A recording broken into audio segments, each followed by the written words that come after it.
Hi hello नमस्कार सर्वांना। आज सकाळची सगळी कामं आवरली होती, राहिली होती फक्त भांडी घासायची आणि हा किचन पुसायचा। तर पटापट हा किचन वगैरे सगळं आवरून घेतला आणि आता मला रात्रीच्या भाजीसाठी आहे ना छोले भिजत घालायचे होते, तेच घालून घेतले।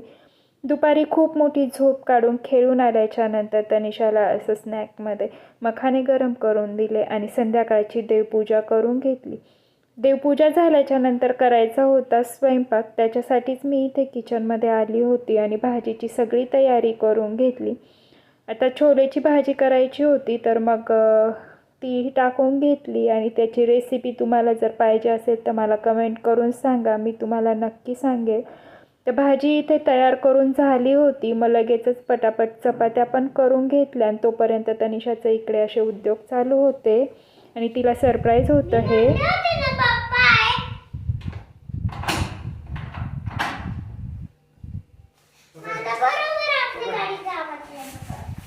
ॲक्च्युली ती मला म्हणत होती की पप्पा आले, पण मला तिला सरप्राईज द्यायचं होतं, त्याच्यामुळे मग मी तिला सांगितलं नाही।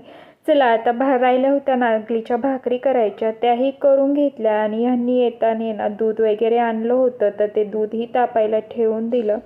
आता ते येताना ना 2 भाज्या पण घेऊन आले होते, एक मेथीची भाजी आणि हे आहे सुरण, रानभाजी आहे ही।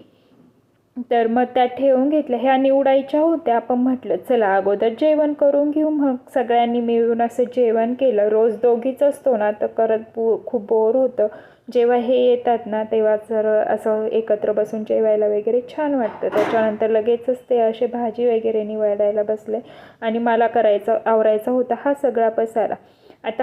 आणि हो, हे मला सगळ्या कामांमध्ये मदत करत असतात बरं का। त्यांचं असं म्हणणं असतं सगळ्यांनी मिळून मिसळून कामं केली तर आपल्याला वेळही जास्त भेटतो।